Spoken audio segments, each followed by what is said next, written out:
go poke our heads under the water. It's meant to be amazing diving here too. Getting a little overpowered, but I am loving it.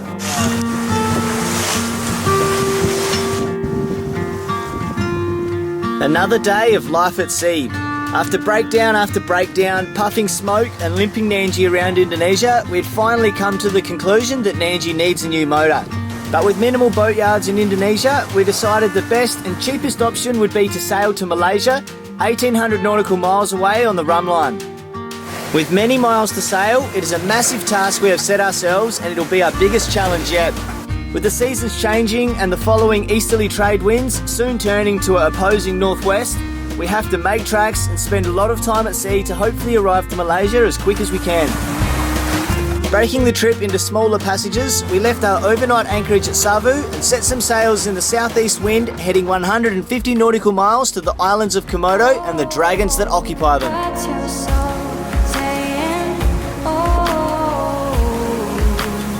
Is it rolly, isn't it, with it?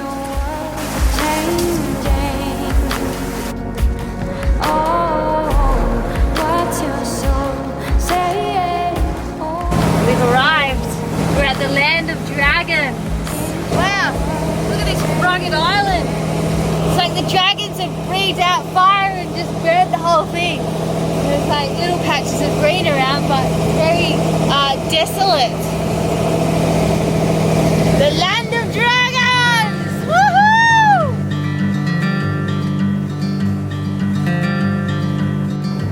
These beautiful hills.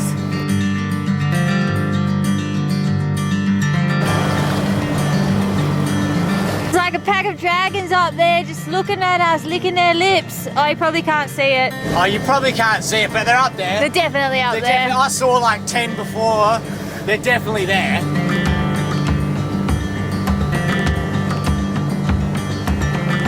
We've got about 2 miles up this little channel into the anchorage. The sun's getting really low. Smokey looks like he's smoking about a pack every hour. Hanging in there? Hanging in there. We're pushing her a bit now. Hopefully the sun stays up long enough for us to sneak in. It's deep channel all the way up. I've had a good read about it.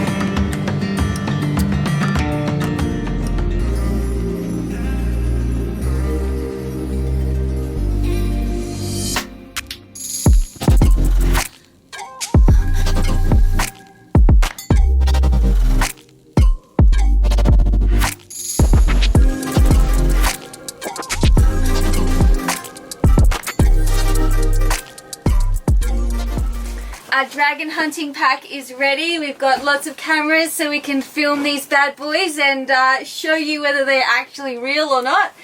I've got lots of water as well. I'm not bringing any food because I'll be honest, the monkeys freak me out, and there's lots of monkeys just kicking around on the beach down there, and I feel like if I bring food they're going to sniff it and then they're just going to rip my bag apart or something like that, and I really don't want that at all. You don't want to get robbed by monkeys. I don't want that.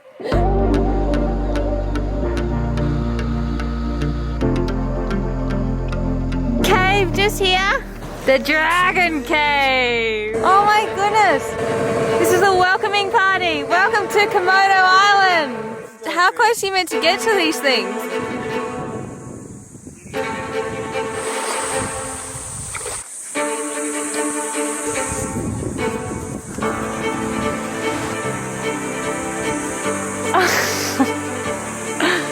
They're eyeing me off. You look delicious. They are so huge.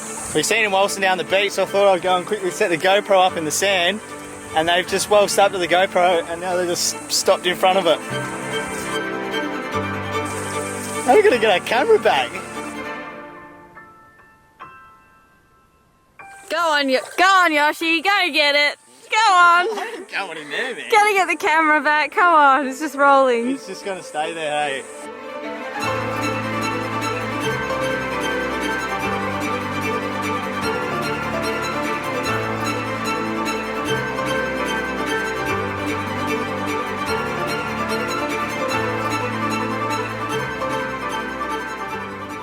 They are giant monitors, but we call them dragons.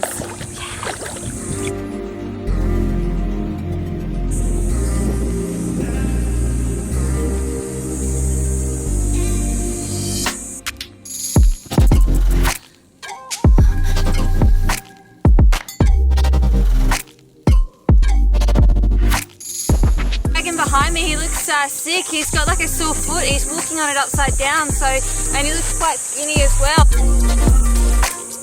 Poor thing, what do they eat? Besides humans and small children.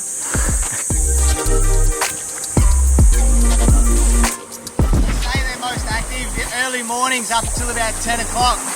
And we just go for a walk on the beach and come back an hour later, and it must have been 10 because they're still there. They won't move. The dragons aren't even the most dangerous animals on this island. There's like 5 really dangerous snakes. One of them is like the Russell viper. The Javan spitting cobra are like 2 out of the 5. So, but still, I don't want to.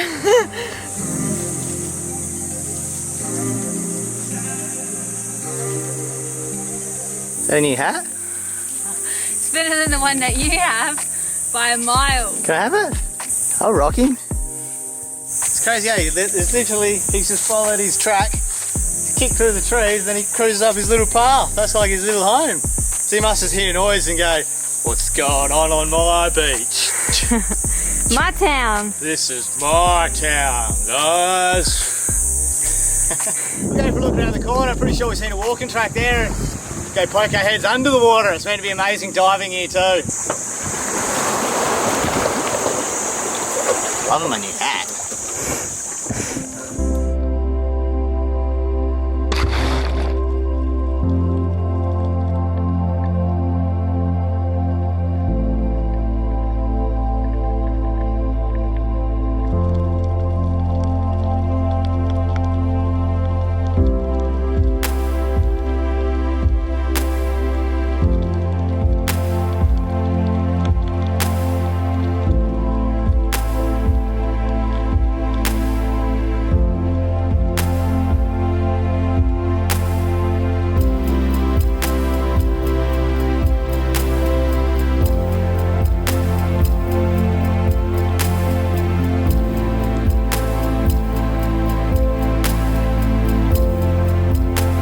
After not really diving for months, it was great to get back in the water exploring.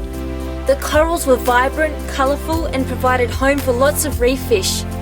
We spotted pelagics hunting, tiny little crayfish hiding, and then there was this weird guy.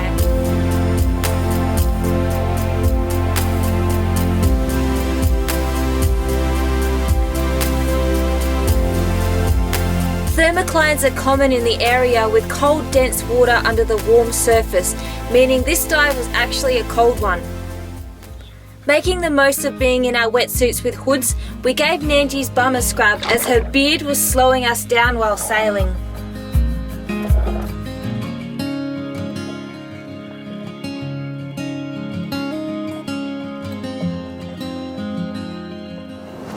So changing the motor over, it's not just as simple as one in, one out. There's a lot of all the other stuff around it that we need to change as well.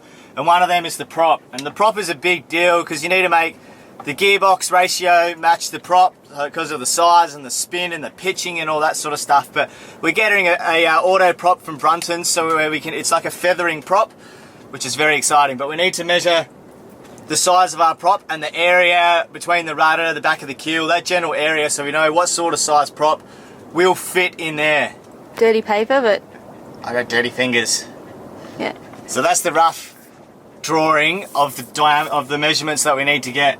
It's basically all about figuring out the space of where this prop can fit. Bees from the top to the bottom. 500? Yep. See, that one there. Just make sure you get that right measurement because that line isn't very clear, but it goes to there. There's a pig. Winding down with a couple of cheeky rums on the beach, we watch the island's wildlife around us, finishing off a great day and a lovely stop off. If only we had more time to explore this area, but with the southeasterly trade wind still blowing, it was back to sea we go, continuing our journey west.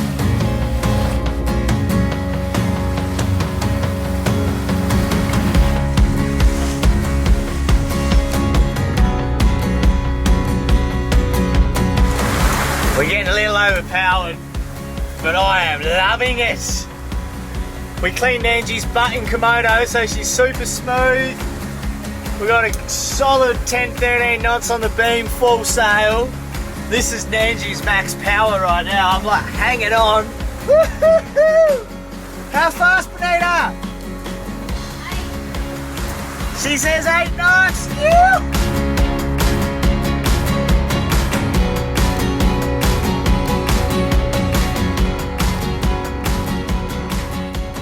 Another absolute schmelter of a sunset at sea.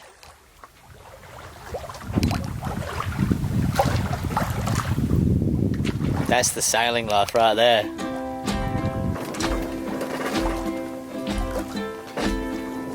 Next week on Sailing Nandji. Weird side swell going on at the moment. Nandji's in the Indian Ocean. What do you reckon, boss? Can we get through there? Oh, so I got the raw water pump out and it looks like it is the impeller.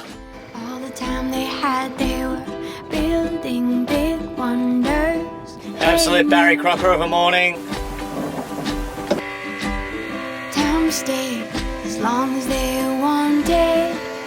We're on a bit of a mission today.